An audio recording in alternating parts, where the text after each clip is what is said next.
kim cả han đồn trangin ton lo kar hun to te po cây cát tang cùng tâm yang in arei lo si men han đồn về chính tâm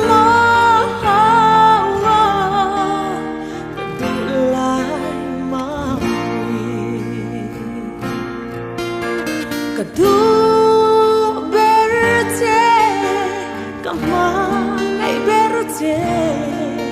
Dia biatu kalang sahi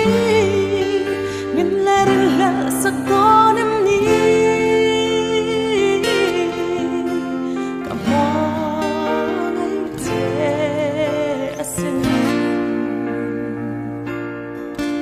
Tin kim kahang don Ton lo kar hun tôi te po cây cát tang